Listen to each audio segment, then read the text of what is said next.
Hey, folks, welcome to A Mexican Crossing Lines with your hosts, Cindy Gomez-Schempp. And Duke Gomez-Schempp. You're listening to 88.1 FM, KPPPLP Fargo Moorhead, where we are adding local color to your airwaves. Tonight, I have a show for you. It is about the Caravan Escorts. It is about, that's how they translate it in Spanish. They really? say, yes, we're not traffickers. They say, we're not human smugglers. We are escorts. That's how it translates in Spanish. It's called acompañantes. We're not organizing the migrant caravan. They say, we're just escorting them. So I'm using their word, not out of deference, because as you know, I believe these people are human smugglers and also in some cases human traffickers. In the cases especially of the most vulnerable people, people that are either trafficked for sex or under violence, threat of violence or coercion, are forced either into slavery work. Many of these people are vulnerable children. I've talked about how some of the escorts that have brought this caravan include people like Pitaya Queen, trans activist, a Mexican-American activist that passed herself off as a Central American refugee seeking asylum so that she could speak for the trans queer caravan and bring people to the United States. In Mexico, she was run out of the country because she was being investigated and is still being sought in Mexico for sexually trafficking children, queer little kids under the age of 18. These are the kinds of things that are actually happening, going on. Some people have a problem when we talk about it because they say we're hurting the movement. No, you're hiding human traffickers and smugglers. I'm exposing them because they do great harm. We're going to talk about it today. It needs to be said, and I am not afraid to say it. This is a Mexican crossing lines. I'm used to crossing these lines. I'm used to making people mad. So I'm going to tell you the truth. It's what's going on.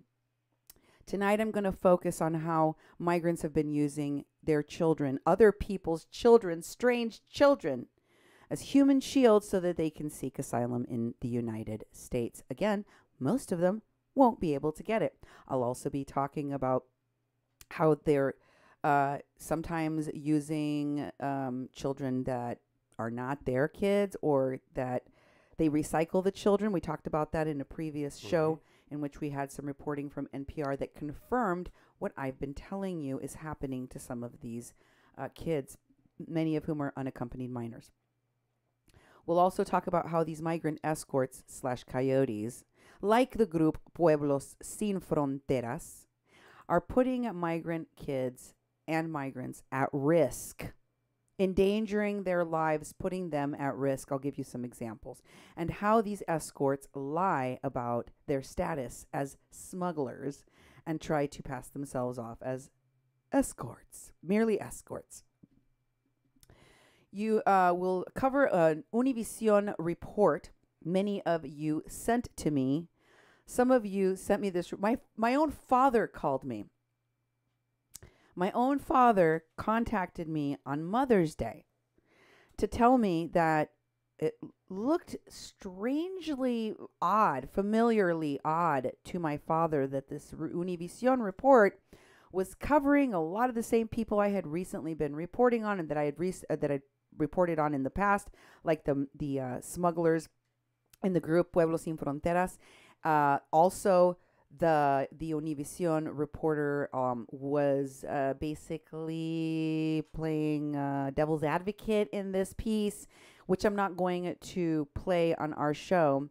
I'm going to show some clips, but I'm not going to play their stuff because I feel like a lot of it was copied from my stuff, and I guess my viewers and listeners felt the same because many of you sent me those kinds of messages along with the video clips of this recent Univision report.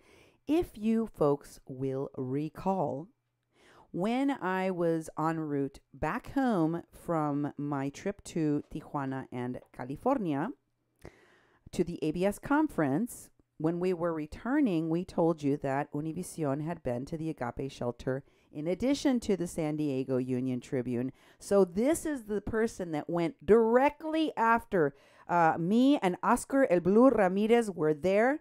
They interviewed the same people. That's why it seemed like deja vu if you were watching this Univision report. Those of you out there that watched it, those Mexicans that sent it to me and said, hey, Cindy, they stole your story and they put their own twist on it at Univision. Man, I mean, I had heard the nonsense that was being reported by Univision about these caravans, the mistakes, the glaring errors. Now it doesn't feel coincidental anymore. The fix is in. All of that I'm going to cover on my show, and I'm also going to be telling you where these Border Support Network activists are currently at in Arizona and New Mexico. Please share this information with anyone and everyone that needs to see it on the border. In the United States, if you have access to sending these to people that are in Border Patrol, in our military, in our intelligence communities, please get this information to them because they need to be identified and they need to be stopped. That's what needs to happen to these folks. They need to be identified and they need to be held accountable. And I hope that that is going on. I sincerely do. But first, I want to thank all of you who have been sending me so much support, so much news clips and audio clips. I wish I could sweep up everything that I get in one day and stick it in one show, but it would take days to produce that program. And so I apologize if I haven't gotten to your material yet. That doesn't mean I won't use it at some point. Thank you for supporting our work. Duke, how can folks do all of the things and contact us? Well, thank you for sharing the love. You know, it's really important that we have so many people interacting with us, and we really, really appreciate it. You can get hold of us in a few different ways. One is a telephone line. You can call and leave a message, a voicemail. It's 701-566-0917, 701-566-0917. You can leave a voicemail up to 3 minutes, and it's a great way to get us some info, and we just want to hear your voice. If you want to do email, Cindy at kpppfm.com or me, Duke at kpppfm.com. You can also tweet us at media_PPP, and then go to Facebook. Of course, you're on Facebook right now, or maybe you're on YouTube. But you can go to 88.1 FM, Fargo-Moorhead, the People's Press Project in Mexi-Can. Don't forget to go to our kpppfm.com website. I think I have all the most recent shows up on the web in audio format, video format. We take the video format and we upload those to YouTube. Go to YouTube at Duke1517 or Duke Gomez-Schempp. Subscribe to our channel. I'm trying to reach 1,000 subscribers. That would help us a lot. So go to Duke1517 on YouTube. But while you're at kpppfm.com, you can just look around. You can look at the older shows. I mean, we have a wealth of information on there, and we have all the shows we've been doing. And also, since we're a nonprofit, non-commercial radio station, we are always asking people to support us financially. If you'd like to make a tax-deductible donation to our radio station, go to kpppfm.com/donate. Look over the material and make a donation. It would really help us pay for the internet, pay for our radio station costs, the things we need to stay on the air. We're broadcasting in the Fargo-Moorhead community. We have the potential to reach nearly 200,000 people. And with the Facebook Live, we're reaching people across the country and in other countries internationally. So we're developing a following well beyond our confines of our local community, but our local community needs to hear what we're producing on the radio. So we rebroadcast these shows on the radio here on 88.1 FM. So if you get a chance, go to kpppfm.com/donate. Support our work. We greatly appreciate it. Oh my goodness. I am so sorry to all of you who are unable to have a sound or get kicked out. We do get messed with a lot on social media, on Facebook especially. But that does not mean that you won't be able to see this and hear everything perfectly well on playback on YouTube and our other formats. Nemo, I hope, is sharing this on our other pages. The People's Press Project, Mexican online on Facebook. I believe that you can watch it on those platforms if Nemo posts it there. And let's dive right into tonight's show because, as I told you, I've already talked about a lot of the children that have been used by the migrants in the caravan that were very, very disturbing to me. I've been observing this for a while now, beginning with the two babies that the lady that went to the border the day that they got tear gassed in November. The same lady I told you was working with Paola Mendoza of the Families Belong Together group that was working with Mark Lane, Minority Humanitarian Foundation. The same lady that was later, with the help of Al Otro Lado lawyers, brought in with her two kids for asylum. That's how she got rewarded for using her kids as human shields and running through the tear gas for the pictures. Oh, yeah. That was her reward. And the group of activists that I just rattled off, Paola Mendoza, Families Belong Together, Mark Lane, Minority Humanitarian Foundation, and the Young Turks producer, those folks were the ones keeping Al Otro Lado lawyers. They were the ones telling people to sleep in tents in their own excrement and urine on a street with their little children. People would ask them, hey, why don't you go to the shelter where there's food, where there's roofs, where there's medical for your kids? Nope, we want to stay right here because we need to see the dream. We got to look at the wall. That's the kind of ridiculous thing that you would hear these migrants repeat, that we're keeping their kids out on the street. I don't know if you know this, but in Tijuana, they have a sewer problem. The problem is that when they get torrential rains during the rainy season, which is when these caravans arrived in Tijuana, in the cold, when they have torrential rains, the raw sewage just goes throughout the streets. It's nasty, folks. And these folks that were staying in tents on the streets, that were literally sitting in rivers of raw sewage, refused to leave. Finally, remember this, Duke? Yep. Alfredo Alvarez was out there filming the night that the police came to remove those remaining in the street. They have buses. They started picking up people's tents. There was a woman there with two little kids, maybe toddlers, right? Yep. How old? 3, 4? Yep. 2? 3. They were playing. They didn't look older than 5, okay? Both of these little kids. The mom was there. She was standing around with her bags like she was going to go last. She was not going to leave. She was waiting for other activists to pick up their stuff. The cops started arresting dawdlers because they were dawdling. They were like, how does this tent go? You know, like taking their tents down. Like, I mean, I believe that a lot of them didn't ever use tents because migrants in Mexico and caravan goers typically don't have access to tents, which shows you how orchestrated all of this was. They don't even sell tents in Mexico in the stores, Duke. Not many. No, I mean, it's just like a very weird phenomenon. Anyway, turns out this woman, as she sees cops arresting some other people, she goes and gets herself arrested. Leaves the babies standing in the street. She cared more about going and stopping the cops from arresting her buddies than her own kids. These are confusing things for a mother to see. By the way, everyone, happy Mother's Day. Happy Mother's Day to all the mothers out there.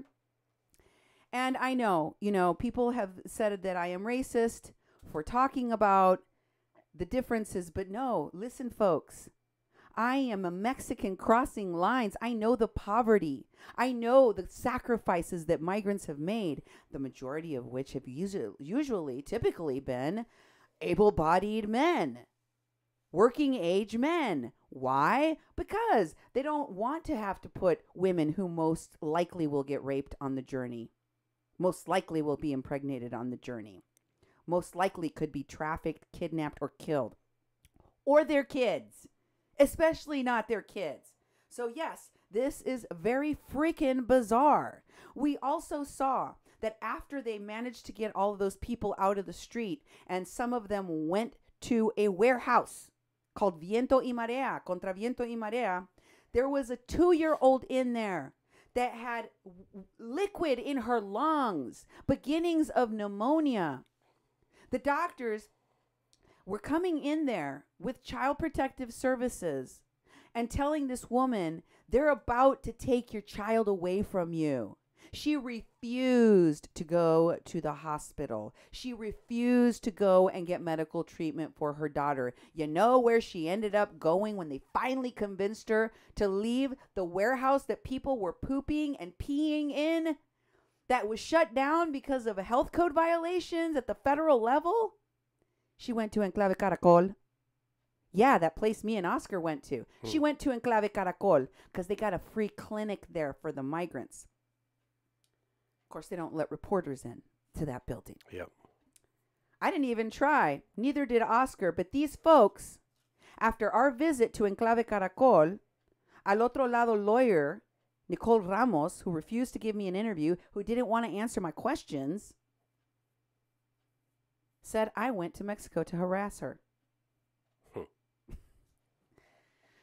Man, these people love to make themselves out to be some kind of victims. Some kind of victims. Oh, Cindy, she's so scary, right? Right. Then, after I saw that baby ignored, that baby, that 2-year-old with fever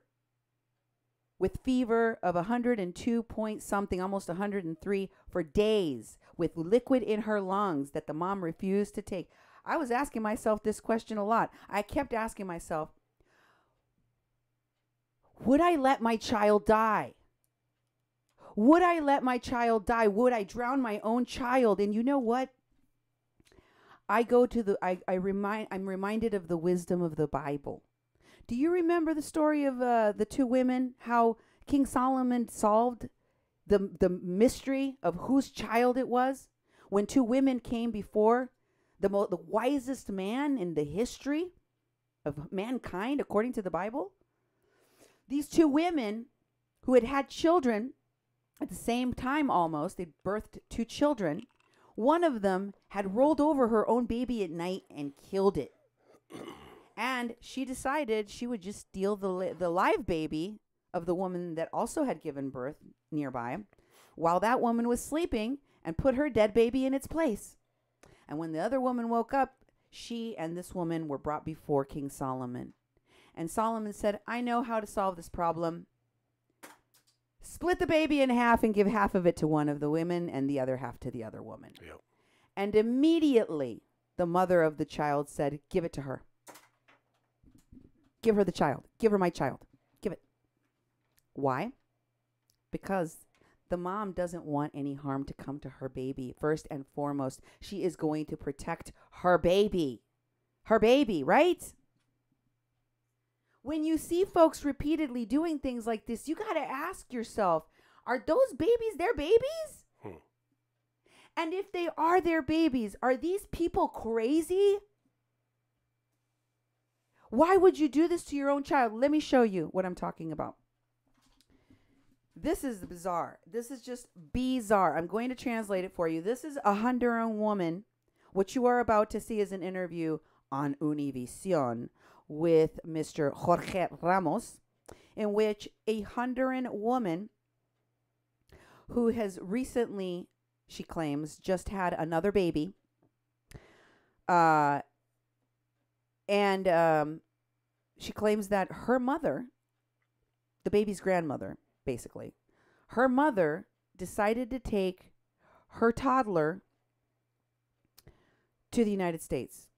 She asked her, could you please lend me your child? You just had this one. I'll take this other one off your hands, and it'll have a better life in the United States. And so after a lot of soul searching, this woman, she looks very, very young, decided to let her mom take her baby, even though she says she had misgivings. Let's go through the interview, and I'll let you listen for yourselves.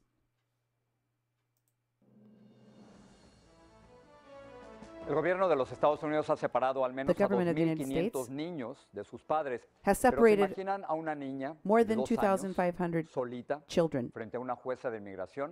Can you Bueno, imagine eso a exactamente little le tiny pasó a una girl niña hondureña, Fernanda Dávila. sitting Ella before llegó con su an abuelita a la immigration frontera judge? y se entregaron a las autoridades. Pero al poco tiempo separaron it happened a to this little Fernanda girl. de 2 años Fernanda, de su 2 years abuelita. old, was Desde el separated mes from her de grandmother, julio, la niña está sola. and now she Su is mamá, alone Alison in Dávila, vive en detention. Honduras y nos acompaña vía Her mother is in Honduras, and she's with us.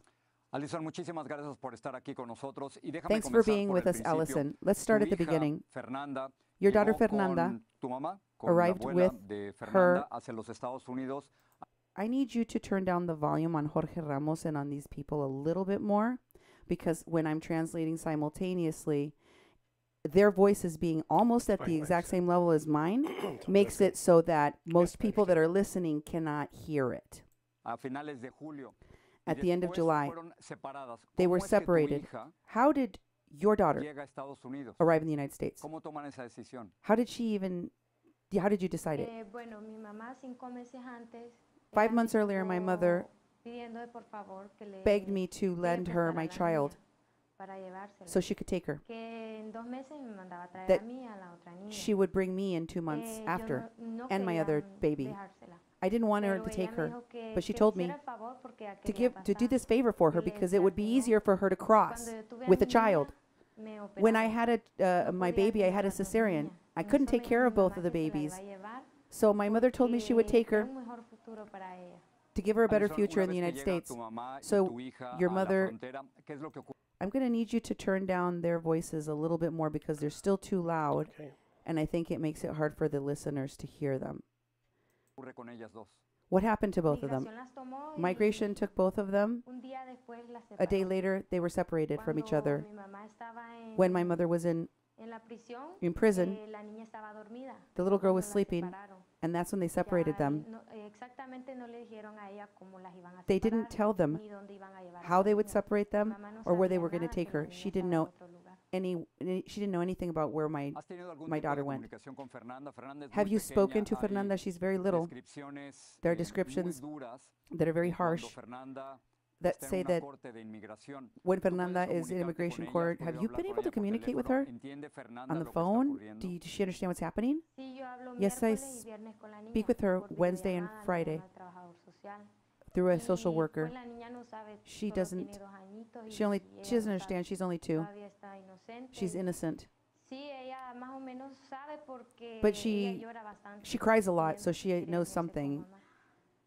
She ¿Dónde wants to está be tu with her mamá en mother. estos momentos, la And abuela de where Fernanda? is your mother right now, the Está en grandmother? Atlanta, Georgia. In Atlanta, Georgia. Ahora, ¿cuál es el plan? ¿Qué es lo que What te is the dicen las plan? autoridades de What are the inmigración, authorities of Alison? immigration saying, Allison? ¿Temes que Do you fear that they traten de will poner en adopción put a her up for Fernanda? adoption in the United ¿Ese es tu States? Is principal that temor? your biggest fear? Bueno, ese era That was mi más my grande greatest temor porque Fear because el juez había, bueno, me the- daban un ejemplo they los were giving me an abogados, example, the que lawyers were giving an si la example niña that no if decía nada, que she quería said irse con didn't su say mamá anything o con su or saying familia, that she el wanted to juez go with tomaba la decisión her mother de or to her mandarla a un family, centro de then they adopción. could send her to an adoption Pero center. ya ella fue a corte But y she already el juez ya went le to dio salida voluntaria a la niña. she ¿Eso did qué es already lo go que to quiere court and decir? they ¿Que gave her pronto voluntary Fernanda, la van a enviar desde los Estados she's able Unidos to leave hasta Honduras voluntarily. para estar contigo? So does that mean they're going to send her back to you Sí, in le Honduras? dieron 120 días para Yep. que regrese. In 120 days they have to Alison, return cuando her hablas to con Fernanda, Honduras. ¿todavía te reconoce? Does she ¿Sabe- still sabe que remember tú eres you? la mamá? Do you know does she know you're her mother? Sí, ella sabe de Sure. que yo soy su mamá. She knows I'm her mother. Exactamente, a mí no me dice Well, she mami, doesn't ella actually me call me dice mother. Michelle. She calls me Ella Michelle. me dice, Michelle, quiero estar con She Manita, says, que es mi Michelle, otra I niña, want to la be with hermana de ella. Manita, her little sister, her Cuando tu mamá her baby decide sister. llevarse a Fernanda So hacia your los mom Estados decides to Unidos, take ¿por qué your lo hace, daughter. Alison? Why does she do it? ¿Existe la convicción entre ustedes de Do que es you mucho guys más fácil believe entrar that a it's los Estados easier to Unidos cross y into the quedarse United en los States and Estados stay in the Unidos U.S. if you si bring a traes un child niño que si llega solo? than if you come alone? Eso pensaba mi That's what mamá my en mother un principio. believed. Eso pensó That's what she y- believed. y la verdad And que the truth yo- is, yo sabía que I eso already iba a knew this was pasar, going to yo le happen. decía a ella que And no I se told her, fuera. don't do it. Pero ella decía que But con she la niña said era más fácil. it would be easier Alison, with a ¿cuántos child. años tienes y estás tú pensando en irte hacia los Estados Are you Unidos? thinking of going Quiero to the tratar United de entender States? por qué tanta gente en Honduras Why are so many decide people irse in hacia los Honduras Estados going Unidos. to the U.S.?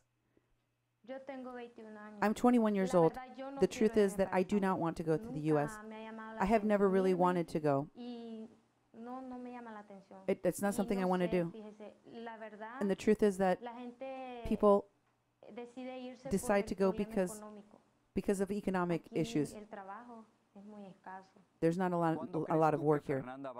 When is your daughter going to return to you, to be with you? Pues no lo sé, I me don't dijeron know. que en 4 meses. They said within 4 months. Pero me dice la abogada que en The attorney esos says 120 días que le dieron a la niña, that they gave the puede que the en child una fecha 120 me la manden. days Decidan que en una fecha. A to veces el be juez les returned. da 4 So, meses, pero ellas it- las mandan antes. They might be sending her sooner. When you found out that a lot of the kids that are being separated at the border from adults, just like what happened to your grandmother, what were you thinking?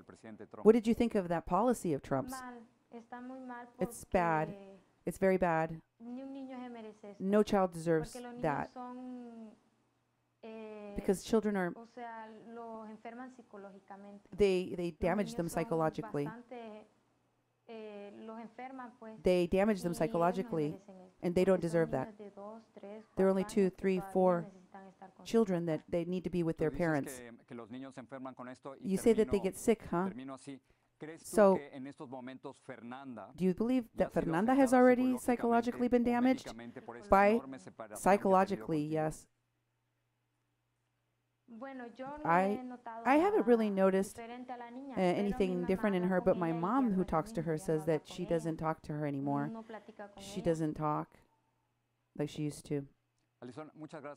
Thank you. Well, I have some things to say about that. What did you think of that, Duke? She's sitting there saying, Yeah. these children don't deserve to have this done to them. They deserve to be with their parents. You let her go with your mom. Exactly. Knowing she even said, I I knew knew this would was... happen. Yeah. Hello? I mean, that's crazy, Duke. It's It like is, the, it is. like the girl that the lady that I called back home when her daughter was kidnapped by the coyote that from the Agape shelter. I interviewed her. I let you listen to the interview, folks. I was asking her questions about her daughter, and she said, my daughter told me everything's fine. Did you know about your daughter being kidnapped? Yep. Yes. Yeah. And you're okay with your daughter leaving in the caravan? Yeah, it's fine. I find out later from the pastor that the stepdad was molesting her. And the stepdad told the mom, either you pick her or me. And I guess we know how that choice turned out. Exactly. Because the little girl ended up in the caravan on her own. Mm-hmm. Being smuggled by a coyote that was offering sex to children, a pedo. Yeah. Explain to me, and like, this is softball. You just saw it. Mm-hmm. The softball questions, the softball treatment of this woman. I would have been like, excuse me, did you report the kidnapping of your daughter by your mom, by your unscrupulous mother who wants to use your baby as a human shield to the authorities for kidnapping? No, you didn't. Like, I would have asked her some questions. How do you allow that to happen? How do you, she's a 2-year-old kid, Duke. I know. I mean, I know there are older children that we've talked about, like Carlos, the kid that got kidnapped, and these other young ladies that I've interviewed in Tijuana. But Duke, a 2-year-old, would you let your parent or anyone, grandparent, uncle, cousin, take your 2-year-old baby? No, not at all. Not just anywhere. Mm-hmm. In a caravan to be smuggled into the United States. Yeah. No, of course not. And she didn't look all that concerned to me either. As she talked about it. Well, gonna get her back eventually. Just Do like you very little remember commitment. in the beginning of that interview when she said that her mother told her she didn't want to let her daughter go? She didn't want her to do that. And her mother told her, look, let me borrow her. In a couple of months, I'll bring you and the other baby to the U.S. Then at the end of the interview, he asks her, so what are your plans? Are you going to come to the United States? A lot of Hondurans seem to be doing that. Why are they doing it? She's like, oh, because of financial reasons. Also, I don't really want to go. I've never really been interested. I'm like, you made a deal and you swapped your kid in exchange for your mom bringing you later. Mm-hmm. Don't you remember just saying that? Evidently, no. Oh, my God, Duke. Doesn't this make you mad? This kind of thing? Oh, definitely. It's not just one case. It's not just one isolated person. There's all sorts of things that are going on similar to this, and it seems very rampant. And I just don't appreciate the nonchalant attitudes about it, that people don't seem that concerned that are part of it. That blows me away. Sure, and of course these people are screaming, "You're evil, separating the children." What about the people that let their children go as collateral? Mm-hmm. What kind of mom would do this?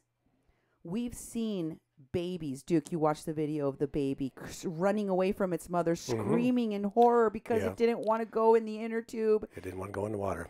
Because the river was overflowing. Mm-hmm. Because the river was had a really, really strong current. Because the baby had more sense than the adults. The baby was terrified. It didn't want to die. Yep. We saw that video, Duke. Mm-hmm. You saw the lady that went and got herself arrested at Viento y Marea, the lady with the baby that was inside of the Viento y Marea with pneumonia. Mm-hmm. You've seen the ladies that stayed in the street. We've seen all of this. I want to show you another video. This one I want you to keep a pretty low volume on. All right. I'm going to kind of tell you what they said because I want to just kind of get through it. But what I really want you to see, folks, is this little tiny baby that looks like it is no more than a month old because it is so malnourished, and it has chicken pox. It is absolutely naked, only in a diaper. It looks listless. It was not breathing properly, and it was not eating. It was almost dying. And so the authorities in Mexico that saw this baby immediately tried to stop the man who you will see in this video is trying to take this baby. It says it's his baby. And I'm just saying he says it's his baby because I'm about to tell you that the Mexican authorities said, dude, you cannot go forward. Stay here. We'll give you a humanitarian visa. That way you can leave, travel throughout the country whenever you want. He's like, no, I got to stay with my group. I got to stay with the Coyote. I got to stay with my group. You can't take this baby. This baby is going to die. It is not even breathing properly. It is listless, lifeless. It is dehydrated. It is covered in chicken pox, and it has a fever. The child is dying. We need to take this baby to a hospital. And he said, nope, I don't want to miss my ride. Check it out for yourselves, folks. Check it out for yourselves. At the beginning of this Imagen report video, you see a bunch of people crossing. Here's the little tiny baby. Look how tiny this baby is. It looks like a newborn. It is under 4 months of age. He's walking with it in the river. You can see that the baby has a rash immediately from looking at his skin. And the dad is saying, or whatever, whoever this dude is saying, yeah, he has chicken pox. And he's like, oh, no, he's doing a lot better. They washed him, and they give him a little bit of water. He's doing way better now. Inami offered them a humanitarian visa. And all they wanted is, in exchange, was to have the authorities be allowed to take this baby to a hospital. But he wants to leave. It says the guy is saying, yeah, he wants to leave. We already told you we would give you a humanitarian visa. Listen, brother. Here, in front of human rights organizations, we're telling you, we promise you, we'll give you a humanitarian visa. You do not have to follow your group. You'll be able to travel at any time. Nobody will bother you. Look at this baby's skin, Duke. Look at this baby's poor little dehydrated, pockmarked body, bloody little body. We identified that this man had a baby. The child is not waking up anymore. it's not breathing properly. It's listless. Grupo Beta protects the human rights of migrants, and they determined this child needs to be taken to the hospital immediately. They called an ambulance. And at that moment is when the migrant dad said, no, we got to go. Somebody's waiting for us. You can get faster with the visa, humanitarian visa. You can't play with your child's life. He could die. And you have 2 minors with you. Are you in agreement with us? Finally, they convinced him. They took him in the ambulance. They went to the hospital, and the baby, it was taken was seen in the hospital in Ciudad Hidalgo. But the next morning, the whole family denied any more medical care from the hospital, refused any more medical care, and left the hospital against the orders and wishes of the doctors. We have to do this for our children back home because they have no food and we're their only source of hope. So you're going to take a little baby, cross the river. This is how you kill children, folks. This is how you put children at risk and kill them, folks, because that is what is going to happen. These things are going to continue to happen. Remember that I told you these activists do not care. These escorts do not care. They want to move people. I will share the videos from that report in Univision that so many of you told me, that so many of you talked about and said, Cindy, they stole your reporting. Yes, I know. There is a special place in hell for those lazy Univision reporters that decided they would go and try to put a different spin on the story I brought you from Albergue, from the shelter Agape. For months now, I've been reporting about the children, the minors that are being kidnapped, the people that are getting drugs by the American activists from the Border Support. Now, I scooped them months ago. They're late to the game, but I'll tell you why they're really doing it. It isn't because they want to steal my work, although that is part of it. They're misinforming the public because when you watch these videos, this one is Univision video 2, who is behind the caravan. When you see these videos for yourself, you're going to notice that even though yours truly, that's running a radio station out of my house in northern, the part of the state in Minnesota, I'm not even at the border. I'm not even at Tijuana. I don't have the resources and the reach of somebody like the San Diego Union Tribune reporter Wendy Fry or Univision. But I was able to show you videos of the escorts / coyotes of Pueblos Sin Fronteras that got deported back to Honduras. They got questioned by Interpol. I was able to show you videos from their own Facebook pages of how they were crossing people illegally into the United States. I was able to bring you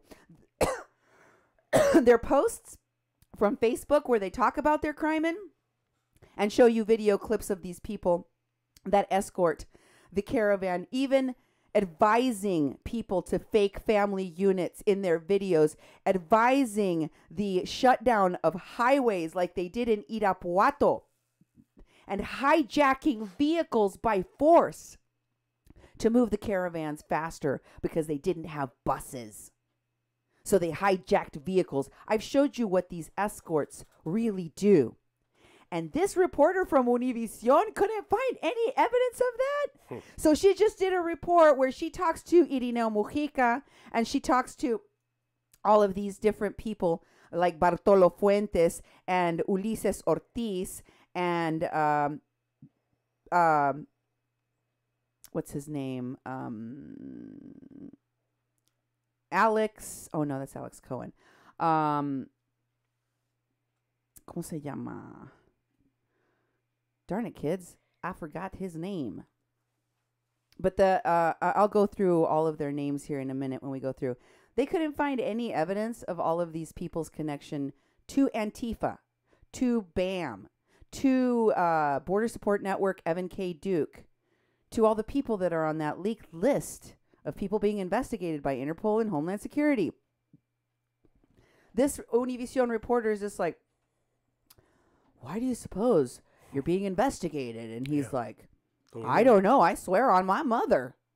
I don't have nothing to do with these people. It's like, man, this is lazy reporting, and it leaves the door open for you to believe that, oh, they're not smuggling people. There's no crime happening here. It's fine. But I'm not going to show you the whole clips of the videos from Univision because I don't think they deserve it. Yeah. But what I will do is show you this little clip of one of these folks. This is Univision reporting. Go ahead, Duke. Show them that clip. En San Pedro Sula y luego en Agua Caliente. Aclaro, no soy organizador. I'm not an organizer. Simplemente hablo con mis hermanos. I'm not an activist. I just am with my brothers. Él, por ejemplo, tiene For example, 31 años. he's 31 years old. Procurador de los derechos He used to humanos be en Honduras. a human rights Principalmente mujeres y niños. Todos son assistant in parientes o Honduras. amigos de la familia All of the people in his group, under his care, are women and children. Quienes lo siguen He said right there, we'll stay in the street then if we have to. Sandra Reyes, una There are many joven de people 25 that años, follow him tiene blindly, like this woman with her 2 children. algo She left her pasó con el husband for padre some de sus reason pequeños after a something asombrarla, happened que la having to hizo do with her little kids. abandonarlo todo. Ulises es su única She esperanza puts de herself llegar in bien, his hands pues completely jamás había salido de Santa because Bárbara, she had never Honduras. left her country or her town where she grew up and was born. Wow. That's how much power these human traffickers, these smugglers, these caravan escorts, as they prefer to be called, the caravan escorts, have over these folks. In that report, the Univision reporter does something very similar to what the Univision reporter did with that Honduran woman that sent her baby with her mother. She says, hey, a lot of people criticize you because you're putting your kids at risk. And she said, any mother would do it to give their children a better life. Wow. They're normalizing. Do you understand? They're normalizing the idea that any parent would do this to their children, because what we're seeing is not to be believed. You see all of these women with these little kids. You just saw those. Those are toddlers once again. And all of these people are now jumping in all of these inflatable pools and crossing the Rio Grande. They even had an octogenarian that in a wheelchair, they tossed her in an inflatable pool and they shoved her to the other side. And the people that are reporting that are on the border, a lot of them there are just putting this out for blood sport. They get off on watching the Border Patrol swift boats come down and pull them out of the water. This is like, this is like gladiator shows where people jump on those things and flip around like a hamster on a wheel and run, and except it's happening with real people and real children and real old people and real disabled people at our southern border, and there's people there that are goading these people on. I believe these people may be involved in goading them on, like the Caravan Support Network journalists, quote unquote, that I've talked to you about, that are actually helping give somebody a shove over the border. They're not just there to report and document like they say. They're there to help. They're accomplices. These folks, in one video, Duke, I haven't looked at all of this guy's videos, but in one video, there's a guy, he gets to the river and he's freaking out because he sees it and he's like, the water, how it gets really high. And it's a very tricky river. Like the currents underneath that Rio Bravo are very traicioneras, as we say in Spanish. They are very betraying because they may not appear like they're very dangerous, but once you're in it, they're like, they suck you under. The current is so strong. And this guy, he realizes when he gets there, the current is really strong and the water is very, very high. The river is risen and he gets scared. So he just sits down by the side of the river and starts crying. And the guy that's filming him is goading him on like like basically taunting him like, oh, you lost your gumption there, coward. You know, I'm like, oh my God. Do you want to see if the guy will die?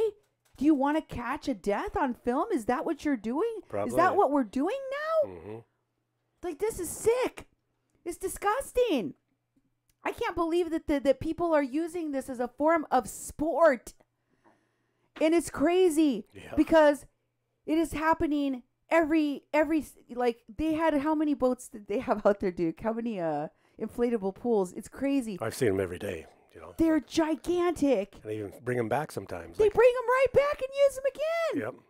Duke, what does this appear to be to you? What does it appear to be to me? What's going on? Well, it's like there's a bunch of people cashing in, you know, and there's a bunch of people aiding and abetting. And this, you know, the flotation devices that take people across are very, very dangerous. Those things can leak really quickly. And the people filming from the shore, you can see the current. You know, this is a pretty wide river, pretty deep. They're going over right by a bridge, which causes a lot of turbulence in the water because the water swooshes around the concrete beams that are holding the bridge up. And I've seen people take the same flotation device, get people to the other side, and paddling with their hands. I'm like, how are they going to make it across? Because that current's going to take you way downstream. But the boats come out from the Border Patrol, and they basically ride up to the flotation, and they start taking people out and putting them on the boat. You know, so, and then the guy's like, okay, give me my swimming pool back. I'm going to swim back to the other side and go get some more people. I mean, it's like a circus, and it's like, Coyotes. The coyotes are like, you know, cashing in. And who was one of those coyotes, Louis Moncevias, who was saying, I know the best places to cross. Yeah, exactly. It's a money-making business. These are border support network activists openly admitting that they are smuggling people, crossing people, and they charge money for it, that they're coyotes. And they're with the border support network. They're the people on this side. Folks, you think if these activists I showed you abusing these babies, if these activists didn't allow the Mexicans, the migrants in the caravan to go to the Mexican government's shelters to get aid, to get medicine, to get food, do you think that if, as I told you, many of these American activists are running underground shelters, like the one that Oscar el Blue showed you is right there by Playas, that has border angels right next to it. The embassy of the migrants, remember that? Mm-hmm. Where many people are just crossing right over the border right there. They're running underground shelters in Mexico, like the Caritas shelter that's being run by Mark Lane and Bertie Gutierrez. You think that if they're keeping kids in apartments that these Americans, unaccompanied minors, that these Americans are paying for, and other migrants, do you think they're not running those same things here in the U.S.? You don't think they have shelters here, underground shelters, along the border that they run? They probably treat people in the most deplorable of conditions. Well, you have another thing coming. We have to stay ahead of these people. And if they're doing it on the Mexico side, they're doing it here, folks. And I'm going to tell you where.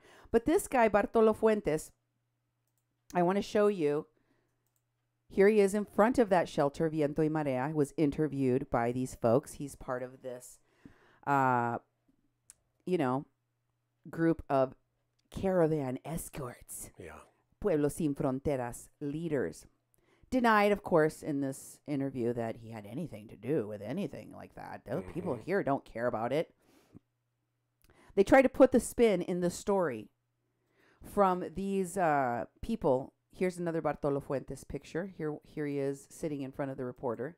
They try to put the spin, guys, on this story that these activists, unrelated to each other, who definitely agree they are escorts of the caravan, aren't doing anything wrong. They're not human smugglers, and they're not doing anything dangerous or criminal. They're simply trying to guide people that are fleeing Honduras, as people do, you know.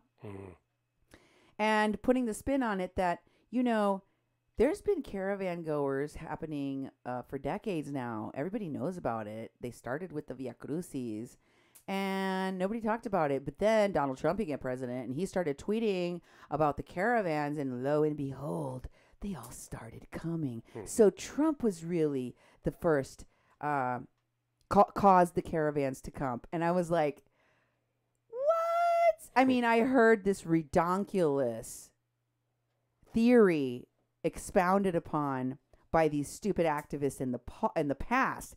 But it's laughable that a Mexican reporter of Univision is talking to this Morenas, Bartolo Fuentes, and Irineo Mujica, and these other people, and that she doesn't question any of it. And doesn't say, are you joking? You think a tweet caused this? Okay, fine. This is Ulises Ortiz. He was the Procurador of Derechos Humanos in Honduras. Like the AG, basically. Oh, okay. For human rights. He was a human rights attorney, according to him, in Honduras. Do you recognize that guy, Duke? Do he look familiar to you? He does. Let's see if you recognize this next guy. He is... There's a picture I showed on my show. Oh, yeah. Do you remember this picture? Yeah. I got the original with the lady's face on it from the show that I did about this guy. Wow. The big, tall guy that I told you was smuggling people, whose videos I showed on my show. Yeah. I remember that They guy. used the same picture in Univision of the guy from his Facebook page. And the other guy in this picture is Walter Cuello. Walter Cuello was one of the two people arrested in Mexico City with the activists that we also showed on this show. Do you remember that? Yeah, I do. Outside of the arena in Mexico City, because they were supposedly using drugs in the open. Oh, yeah. And they had been kicked out of the stadium because they were breaking the rules inside the stadium and using drugs in the open. So the police went down there and they detained Walter, the one with the red hat. And the other guy, Carlos David Cuevas, was deported back to Honduras, interviewed by Interpol. Remember that? Okay. I showed all of these people on my show. Long time ago. You're going to use the same freaking pictures and talk about the same people that I have already exposed, dressed down, showed you videos of them being traffickers and admitting it on their own live streams. And you couldn't put a single counterpoint of evidence in your reporting, Univision, to show any of that. You just left it a big, these people are also accused. We don't know why. Yeah. Nobody can figure it out. It's a mystery. Here is the post that they used in the Univision reporting that was posted to this Ulises Ortiz page, his Facebook page, of him complaining about the fact that he was arrested in Mexico. And what it says is, today, a Thursday, 18th of April, federal agents and police from the Institute of Immigration, basically like ICE, detained the Honduran Ulises Ortiz for being a member of the caravan that is in Chiapas, accusing him of being the leader of the caravans. And then it says, stop criminalizing us this way, government of Andrés Manuel López Obrador. We are not criminals. We are people seeking a better future because in our country we can no longer live. Wow. We've heard that little song before. We're just seeking the American dream. So then it turns out that we have seen this guy before. I'm going to show you where you've seen him before. If you can play the video from the Pueblo Éxodo page. Remember me talking about the Pueblo Éxodo page that was started by American activists and professional liar Jesse Sandoval, who was telling everyone in the street, all of those activists that were telling people not to go to the shelter, telling them there was no electricity, telling them there was no water, telling them that the authorities over there were going to deport them, telling them lie after lie after lie, scaring them to keep them quiet so that they would not go from the streets, so they could sit there in the sewage, in the cold, and put their families' lives at risk. Remember that woman? Jessie Sandoval? Well, here is a post from the page of this video. Sorry, where are we at? Pueblo Éxodo, Crónicas de los Migrantes. This one shows you that they're posting Ulises Ortiz Jimenez's video in which he is live streaming. This is from January of this year at the bridge between Tecún and Chiapas. And it says that thousands of people are in line waiting to apply for Mexican humanitarian visas. They've been waiting for more than 4 days. And this is the video in which this is the page of the guy that resolves to if you click on it. And Ulises Ortiz, if you play video scene 2B. I don't have it. I apologize greatly. Well, you checked them. You said you did. This one's not in there. Okay, you can get it. You can get it and play it from there, right? Maybe. And put it in. In the meantime, I'm going to show you, because everything about this show rests on me showing this video. So it's kind of pivotal. We really shouldn't go on further if we can't show it. By the way, I'm going to tell you, while Duke is getting that ready for us, that in the Univision video, she admits, the Univision reporter that's doing this, she admits, folks, that she had run into the same guy in different places where they were reporting about migrants in different, at the border in Guatemala, in this city in Piedras Negras, and also in other places in Tijuana. It's like, okay, how? Uh-oh. Something happened. You erased part of the words on there. I have to. Oh. And she says, yeah, we ran into him a bunch of times, but he swears that he just, knows the route and is trying to help his fellow man. So, nope, they ain't working. Really? Are you joking right now? Because this is the most important video. Hold on. Give me a moment to try to get it to work, if you don't mind. Okay, what I'm going to do, how did we miss this? Let me just grab, I apologize, folks. I should have made sure that this video was in the show because... Here it is. There she is, Jessie Sandoval. Saludos de Tijuana, hola. Volvimos otra vez después de una pequeña interrupción. We were well, you got it working. We had some but technical difficulties, and then we had an issue with the bill at the restaurant. So they could hear that. Yeah. Okay, let me just show you. There you are. There it is. There's the video. Go ahead and hit it play again if you can, if it allows you to. But we ironed it out and stuff. But we got this is the same guy. As we were talking about. That's Ulises. Ulises was telling us See? about the new rules. Same guy? That are being implemented, rolled out. You recognize him, right, Duke? And so he's going to talk a little bit about that, and then I'm going to try to translate afterwards what he's talking about. Pero vamos a volver a hablar de la señora esa hondureña que llegó ayer. There was a special guest yesterday that came to El Barretal, and they were given, the person that came is a lady. ¿Y con quién trabaja? Con una organización que se llama Yo Amo Honduras. Yo Amo Honduras. Check her out on her Facebook page, because I know a lot of people know about Paloma for Trump or whatever, but this is somebody else. And apparently she is somehow related also to the current president of Honduras, who's a right-wing fascist. And this lady is on her own kind of agenda, and she has a mission.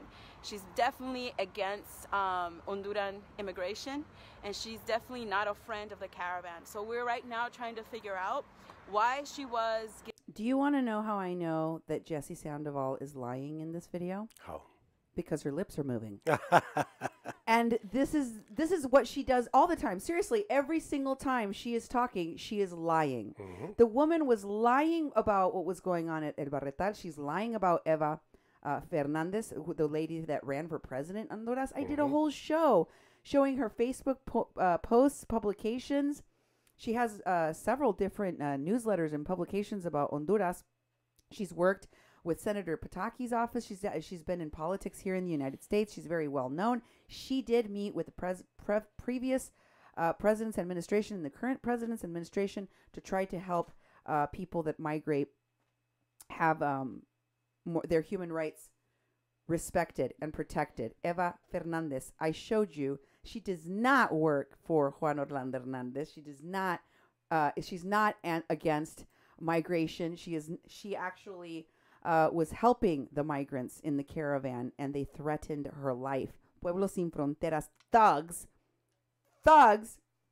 threatened her life, and I showed you that she filed criminal complaints against them in the United States and in Mexico. That's proof positive that she was making all of that up. And who is she lying with? She's lying with this escort. This escort that we saw here all the way back then with that first caravan that ended up going to the border, picking a fight with Border Patrol and having tear gas thrown at them on 2 occasions, in November and in December, on New Year's Eve. Remember that, Duke? Oh, yeah. Okay, so I showed you that Negritos Ojos Claros is his Facebook page, just so that you can see. This is his Facebook page here. This is Negritos Ojos Claros. If you want to go check out and see his Facebook page that he's using, and look at his videos. Here's one of the videos from his Facebook page. This is a defender of human rights, an attorney by his own claims in Univision's report, in Univision's story, right? I can't say the word. Procurador de Derechos Humanos en Honduras. Those of you who understand Spanish knows what that means. Would a human rights attorney or AG in Honduras do this to another migrant in the caravan? Here's a video from his page when they're at the Barretal, at the shelter for the migrants. Hit it, Duke. They're spit roasting a migrant. There he is. They're prostituting him.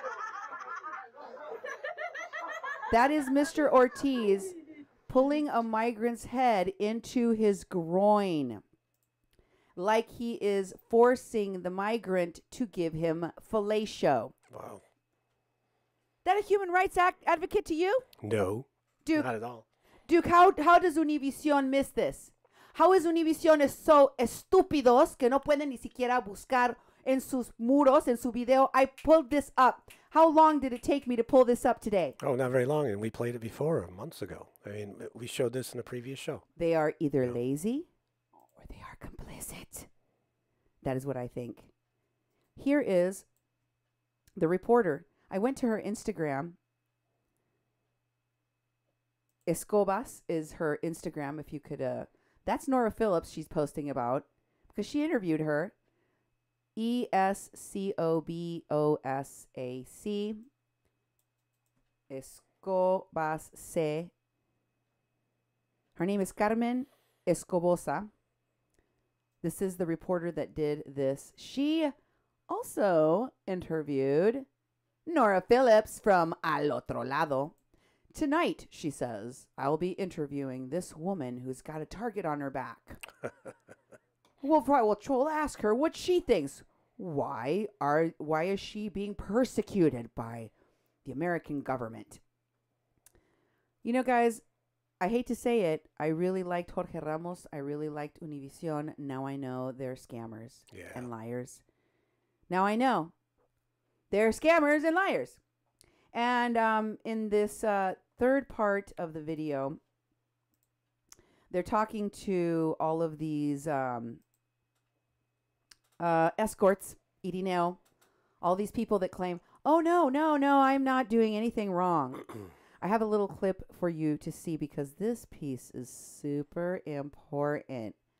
Listen, this is Irineo Mujica after he swears on his mother that he is not trafficking or smuggling people, even though this report of Univision covers the watch list, the leak watch list that I've been reporting on now for months. This same Univision reporter goes and interviews the same people at the Agape shelter that I just interviewed, that I've been interviewing, that I've been talking to for months, that Oscar El Blue has been bringing you reports about. These people don't know anything other than recycling the work of Border Network News and a Mexican Crossing Line and calling it their own. Y'all are lazy and you don't even do a very good job. But so they talked about the watch list. They talked about Irineo getting death threats because somebody burned a couch outside of his apartment. Just like somebody burned a mattress outside of Carita's shelter, and Pitaya used it to claim that LGBTQ people were going to get murdered at the shelter run by the people working with Al Otro Lado. These folks have got the fix in. They have the fix in. They claim, fake crimes against themselves, fake harassment, fake threats, fake racism, fake hate crimes, all so that they can request asylum and say that they fear for their lives.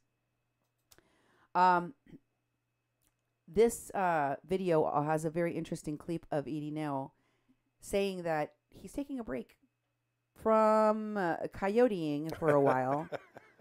Yep, it's called jail. No, he's got a family business to run, Duke. I see. He has a family business. Guess what his family business is? Trafficking people. Yes, that also. But no, this other business is his transnational, meaning across the border, tourist. Oh, really? Taxi travel. Yeah, he's a tourist taxi. Interesting. And guess at what point, guess where his business is? What border he happens to be currently crossing? I'd guess either El Paso or Tijuana. Nope. It's in Arizona. Oh. It's the same place where the no borders, no more deaths guy who got arrested and is facing a sentence of about 20 years. Look it up in the article in The Intercept. Is in that area. It's the same place where the Tohono O'odham, the ones that are working directly with Myron Duke and Myron Dewey and Evan Duke, the Antifa anarchist group working with the tribes. Go back to the blackboard with the Border Support Network. It's got 2 tribes listed there. One of them is the Tohono O'odham. And guess where their reservation is? It's in this area. I see. By Sonoyt, Arizona. By Sonoyt, Arizona. Listen for yourselves. Clip. He has to take care of his transport business. And Lukeville, Arizona. Sonoyt, Mexico, and Lukeville, Arizona. And then he goes through, and the Univision people said, he says they always stop him and put him in secondary questioning. We're going to stay here and film the crossings to see if what happens. Sure enough, they're putting him in secondary questioning. He was there for several hours. Oh, boy. And he comes out and they ask him, why do you think they do this to you? And he says, he's being persecuted. He doesn't understand why. Then they talk about they talk about the watch list in this reporting, if you can call it that. Here's a still frame from their own report, from their video. And here is another still frame where they hyped up the supposed attempted murder against Irineo Mujica. Oh, yes. Because somebody burned a couch that also partially burned the side of his van outside of his apartment. Wow. And they also went to the Agape shelter. Here is a still frame from their video. You can see in the corner on the right-hand side the watermark there for Univision. Yep. Because this is all from their rehashed report of my reporting with their own spin. And here's a video of the Coyote at the Agape shelter. Same video that Oscar and I showed you already. Same dude. In fact, they even showed his ID. We showed you this before. They're so late to the game. We're in scene 5. And this is the ID that got put Oscar El Blue Ramirez put in Facebook jail, you may recall. And then we also showed you these young ladies, including this young lady who gave me an interview. You remember her? I remember her. Yes. Yeah. And the reason they went and covered all of this was to put a slightly different spin, one that Mexican Americans like me that watch Univision here will hopefully buy, which is that all these poor people are just suffering, and nobody's really helping them. And these guys that are being persecuted by Mexican and American authorities they swear on their mom they're not doing anything wrong. Let me remind you that I showed you people working with Al Otro Lado from these activist groups like Lolly B.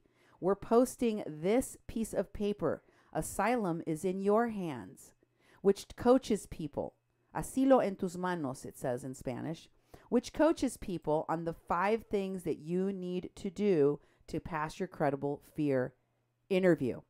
These were littered everywhere. They were handed to the migrants at the Agape shelter by Al Otro Lado lawyers. The same activists in the Border Support Network were also sharing this. I showed you Lolly B still probably has it on her wall. Yeah. But it's not just the bad legal advice, the false legal advice, the fake marriages, the fake ceremonies, the marriage certificates, the fake documents, the fake birth certificates. It's also the former felons like Louis Moncevias who are openly admitting that they are coyotes working now with these activists like Patricia Akwomu, the Statue of Liberty climber that I showed you were in Texas, getting ready to form part of these camps that are the Border Support Network encampments along the river. Don't forget, Louis Moncevias on this day was outside in front of a giant inflated Trump wearing a Ku Klux Klan outfit. Oh, yeah. Do you not remember? Well, it turns out that this post from Patricia Cathy here shows you that Patricia Cathy pic with Patricia Akwomu. She's one of the activists that was out there. And she posted this long post. Here are the tags of the people that were in this long post, in which she's talking about that trip to go and stop the empire of fascism that is Trump's administration, and how they're all these great radical activists doing this amazing work. And if you scroll down, one of those activists you may recognize, Duke, is Alex Cohen. Remember Alex Cohen of Mississippi Stand? Remember Alex Cohen that was all over the Standing Rock support, that one that was putting together protests at all these different pipelines, that was later doing search and rescue in Puerto Rico, that was working with all of those frauds that were in Puerto Rico, defrauding people with cold fusion. Oh, yeah. Those guys. Yep, I remember the now. drone pilots I recently showed you that all went down there. Well, guess where he's at now? He's in White Sands, Duke. He's in White Sands posing. There's a picture of his nipple, Duke. I apologize for this. Because he's at the White Sands National Monument getting some sun. He is always taking off his clothes. These people are like, many of them are sex workers. They love to show their naked bodies. They love to run around in short shorts. They love to go to, they're burners, What's the name of that festival? Burning Man. Burning Man. And they're in this national monument, which is located in New Mexico. I see. What does it say there? It is exactly the U.S. National Monument located in the state of New Mexico on the north side of Route 70, about 16 miles southwest of Alamogordo. And then it cuts off. Yes, and I wanted you to know the location where they are because they are they're calling out for folks to come to the borders. I see. They're amassing peoples at the borders. They're bringing their drone pilots. Stuff is going down, and I just showed you it's happening in New Mexico. It's happening in Sonoyt, Mexico, on the border with Lukeville, Arizona, and it's happening in Texas. Folks, this is the time for law enforcement and authorities to keep a very, very close eyes on the movements of these human smugglers and traffickers, because the activity is about to ramp up. When you see these folks headed down there, stuff's about to happen. Here's another thing that's going to happen soon. It's called, this is a post by Elizabeth Vega of Alex Cohen. Yes, Alex Cohen is beautiful at White Sands, but he is more than just a pretty face. He's working on our media campaign. And there's a picture of Alex sitting in front of his telephone in his armless vests without a shirt. This is how he typically dresses, folks. Okay. In short shorts. Yep. Right? Yep. All the time. This guy, you don't know what's up with it. White Sands, New Mexico. So he was at Mississippi Stand, I told you. Here's a picture of him with a lady after Mississippi Stand in a post of 2017 at a protest. As you can see, in the background, it says that there's something about the wall, no wall, no wall, no wall. So that he's already well into his anti-wall actions in this post from 2017. And he's at what university, Duke? Tell us all what university he's at. University City. Where's that? Missouri. Missouri. And see, he's tagged with a woman named Charlotte, and that lady posted, or Alex posted the picture saying he was always finding Mississippi Stand comrades. Yeah. Notice they like to call each other comrades because they and then share their Communist Manifesto stuff, because these people are Marxists, Leninists. I showed you that Evan Duke's organization and groups, affiliations, all have these things in common. Okay? Here he is with traveling with a bunch of these, anarchists, I don't know, burners. Yeah. Nardwells. Where are they called, those hippie people that travel and sleep? They live tax free in the. Oh, like the rainbow people. The rainbow people. Yeah. That's what they remind me of, dude. Oh yeah, for real. Yeah, pretty much. And they're traveling to Boulder, Colorado, and this is a post dated June of 2017 near Pagosa Springs, Colorado, and they're asking folks in Boulder, saying, folks in the environmental struggle headed your way with some Mississippi Stand and Arkansas Rising friends looking to plug into struggles. Hi, traveling activists. What's going on in your town here? We want to plug into a struggle and see what we can learn from each other. Anti-frat groups and such.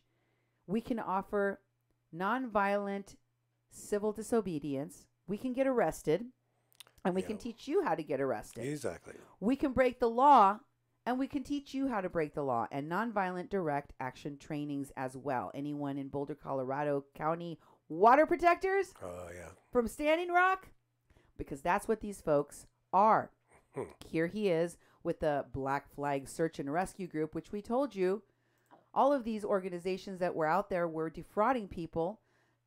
Many of them were not registered or were defunct organizations, like the one that this one was connected to.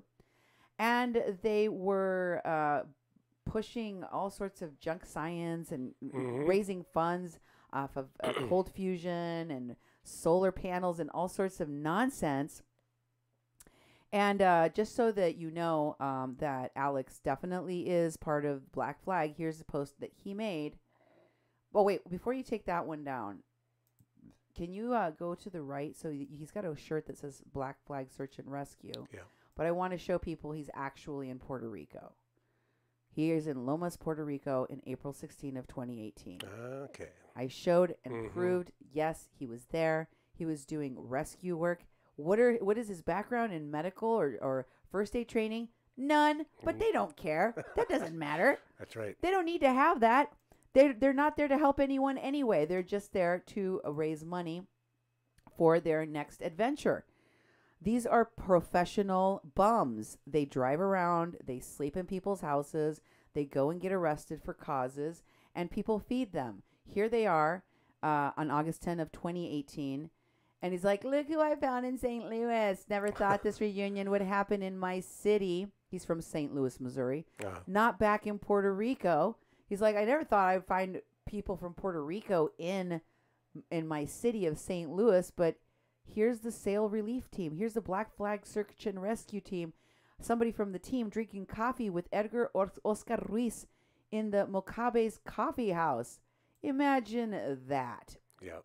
One of the so-called locals from Puerto Rico that you were out in Puerto Rico with scamming people. Turns out he's in Missouri. Wow. Anyway, here is part of the group that he's in. They're in the Tornillo protest, the Tornillo occupation. You remember the people that were outside of the Tornillo detention facility in the video that you have before you? They were out there at night protesting, and they made the Christmas tree. They put the two dead babies on the top and as stars on the Christmas tree, and they made the Christmas tree out of slashed water bottles. You can see, if you scroll down a little bit more, you can see the water bottles that they had there in the video. And at the very bottom, you'll notice that this is Alex Cohen's video that he posted on December 31st of this year. And it was talking about El Paso County Sheriff's Department, the Department of Homeland Security, and Texas State Troopers all there at their protest. And at the top of this, you can see where this video was posted. This was posted in Doug McLean, the white dude that runs the Standing Rock Protectors Pipeline Protest page. And he also runs Indigenous Media Rising. No, not Indigenous Media Rising. What's it called? Indigenous Media something. Yeah. Guys, help me. Help me, guys. Nemo, help me. What's his name? Doug McLean's organization. Doug McLean. Indigenous. Media Rising? No, honey. It's not Indigenous Media Rising. It's Indigenous. It's the one that used to belong to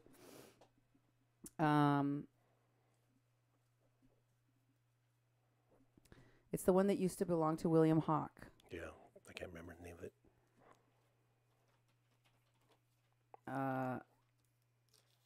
And Nemo's not helping. Nobody's going to help me. No one's going to help. Wow, you guys are just going to sit there silently? Well, I can't do anything about it. I'm running the Well, slides. the page that he ran with this Grey Wolf Peruzzi, fake shaman Italian dude that also runs this page. This is where it was posted. This is where it was posted in a Standing Rock Protectors page on Facebook. I see. And Indigenous Life Movement. Thank you, Carol. Oh, Thank there we you. go. Indigenous Life Movement. Thanks, Carol. Indigenous Life Movement. Carol, I love you. Thank you. I had to wait for my audience to help me because my crew in here is like, nope, I got nothing. Not even going to try to look. Good luck. Okay, so we found out Indigenous Life Movement is run by a guy from New Jersey, a photographer. He's the one in pulling the strings. He's the one moving. He's also the one that was investigated by Homeland Security with regard to his work with the caravans, with Myron Dewey, with all of these folks. They went to the shelter Agape. Okay, so here is the longest walk. Another thing happening right now, Duke, and it's going to happen through the summer. It's called the Longest Walk 2019. Look how they're trying to put themselves in with conversations of Mexicans and conversations of indigenous people at the southern border. Look down. It says this is the longest walk, 2019. We continue from Alcatraz to Washington, D.C. And it's all in Spanish, folks. It says there. You remember when they did a walk from Alcatraz to Washington, D.C., from Washington, D.C. to Alcatraz, and they occupied Alcatraz, and it was it in remembrance of genocide? No, it was the lease was going to be up, and they wanted to take it back. Right, but they wanted to take back Indian land, but also this is in commemoration of the longest walk, the walk that killed people, like indigenous people being murdered on that walk, on that forced walk. Yeah. So this is now being equated to the genocide of indigenous people being forced to walk, and they're equating all of this around the people that are in these caravans, folks. And it says that from the 11th of February to the 15th of July, in the area of St. Louis, this will be going on the 11th and the 12th of May. It's already happened. They will have a ceremony at the Cahokia Mounds. Look at how much indigenous stuff they're throwing all in one basket, Duke. Oh, yeah. On the 12th of May, they have a spiritual walk affirming the sovereignty of indigenous people and the things that they face. And this is going on at the Gateway Arch on the 11th of May, and it says that the Cahokia Mounds. Put this in your library of the Valley of the Mississippi in Main Street, Collinsville. Okay? And the next slide here is of the Tornillo occupation page. This is the page where these activists message to each other. Recently, they posted this in El Paso County Jail because they went and got arrested. Wow. Remember that they went and did that protest at the Border Patrol Museum, and they defaced things. They damaged property. They did different kinds of defacing of different exhibits, right? Yep. And they're getting felony charges for that. Wow, check it out. So they had to all go turn themselves in and get arrested. And they posted about it, saying that the 4 activists that had been taken into custody inside the El Paso County Jail, and that they need support and they need people to share the post, and they're giving updates. Prior to that, they had posted that the 16 activists from different states, including California, New York, Missouri, and Texas. We know Patricia Cuomo was in there. She even found a Statue of Liberty to stand next to. We knew that Louis Moncevias, the Coyote, was in there. We know that Alex Cohen, all of these people I've showed you tonight, they were all involved in the defacing of this museum for Border Patrol agents at the border. And so they said that they protested at the Border Patrol Museum. 3 individuals were charged with misdemeanor trespass, and 13 were charged with felony criminal mischief. Yeah. Ha-ha! And the El Paso Police Department announced warrants have been issued during an April 4 press conference, and they took 4 activists into custody: Amanda Tello, Nicolas Cruz, Monica Chan, Skylar Ruch, have self-surrendered following a march from Aztec Calendar Park. Why?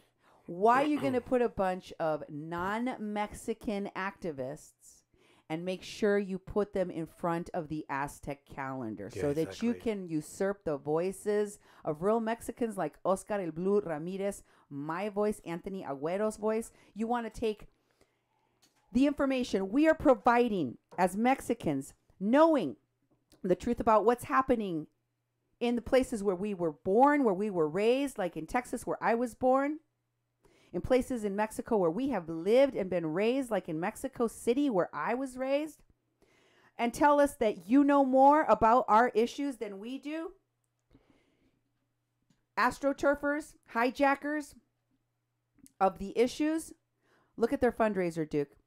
Look at their fundraiser. This is that says donate to the Legal Defense Fund right there. And if you scroll down, there's their media contact. I bet that email goes right straight to Alex's email. They have their media contact person. And if you scroll down to the bottom, you can see they got Jacqueline Kalmakin. Oh, you scrolled past the names I was reading. Okay, I'm sorry. 15 minutes of action highlighted the stories of Jacqueline Kalmakin, the girl that died, Felipe Gomez Alonso, those little children, the migrant youth that died in crossing because of the migrant caravan escorts and organizers, because of the human smugglers, because of the people that use their children as props, and they lost their children because their children died. These people used them as ornaments, literally on the top of a Christmas tree, folks. Mm-hmm. Look at how they use the bodies of dead children to raise money for themselves. If you scroll down all the way to the bottom, you will see that No More Deaths is included in this post right there. A humanitarian organization. They were arrested for leaving water along the border. Why are they bringing this up? It's happening in the Arizona area where Irineo Mujica currently has his transportation taxi business, where I bet you they're doing exactly what Louis Moncevias talks about, human smuggling and human trafficking for money on a massive freaking scale. And look, they have all of these others links to other people's statements from where they were starting their march to go and turn themselves in front of an Aztec calendar. Who's speaking on behalf of the people most affected by this migrant caravan mass migration phenomenon, who are Mexicans, and then Mexicans, and then maybe Central Americans? Let's see. Play the video, Duke. Here's a video from that. This one right here? Greater Brown? Yeah. Play the video. Here's the spokesperson that's going to speak for Mexicans, the most affected people. Who is it? A white trans woman. No, that's not the right video. Ooh, I put the wrong one in. Huh. That's why it wasn't up there. The video at the very end that you, Yep. Oh, wait. Let me show you. It's called, the screen capture it's a screen capture. It's called, Okay. It says white trans woman, Tornillo occupation. That's the fundraiser. Okay. Let me just stay on this for a second. If you clicked on that fundraiser link, it would take you to this. Look how much money they've raised, Duke. 14 grand, practically. It's $13,900 off of how many people? 187 contributors. Yeah. That's it. Wow. That's incredible. Scroll down. Remember, they just put this up recently. Mm-hmm. You think that these activists aren't being funded? Look how quickly they fund the criminality of these people. Yeah. And then you don't even get to know who's raising the money. It's just the Tornillo occupation page, which we know is run by these activists. Mm-hmm. If you scroll down, you will see that they're talking about their El Paso Border Patrol Museum escapade. And if you scroll down and keep scrolling, you will see right there is another picture of them, because they did a protest outside the Tornillo detention facility where Patricia Cuomo climbed the fence. Remember? She was there too? Oh, yeah. Climbing everything she could. And finally, show the white trans woman. There we go. This is the person that was giving a speech. She's actually singing a song there. It was horrible. I think you all would have hated me if I played it because it was so awful. It made my ears start to bleed. So I'm not going to torture you with that. Instead, I'll show you a still of the person that is usurping the voice of the people most affected by these mass migrations of caravans from Central America. Mexicans, and I'll say it again, Mexicans. These people are usurpers. They're usurpers, and they don't even freaking represent the people most affected. Mexicans. In Mexico and also here in the United States. Frankly, it is disgusting to me that they steal these issues and use them to raise money for themselves. What is Creative Brown? See, that was in the script. That was the earlier one that I didn't have because I was here in the script.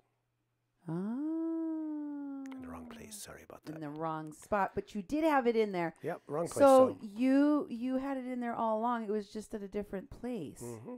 Ah. That's okay. You covered really good You covered well. I did. I recovered very well, didn't I? Yep. Anyway, anywho, folks, that's what's really happening down at our southern border with these activists. That's what they're really doing. And here's what their allies in the media are doing. They're covering for these caravan escorts that are putting the lives of migrants and children at risk, and usurping and censoring and silencing the voice of Mexicans like yours truly, a Mexican Crossing Lines, with your hosts, Cindy Gomez-Schempp and Duke Gomez-Schempp, that have been bringing you the news about what's really happening at the border, what's really happening in Mexico, what's really happening with this mass migration, this use of children, this abuse of children, this human smuggling by these caravan escorts. That's what's really going on, and I hope that you share this wide and make sure that folks know we're going to continue to investigate these folks and bring you the truth here on 88.1 FM KPPPLP Fargo Moorhead, where we are adding local color to your airwaves. Keep it on this dial, and thank you for listening.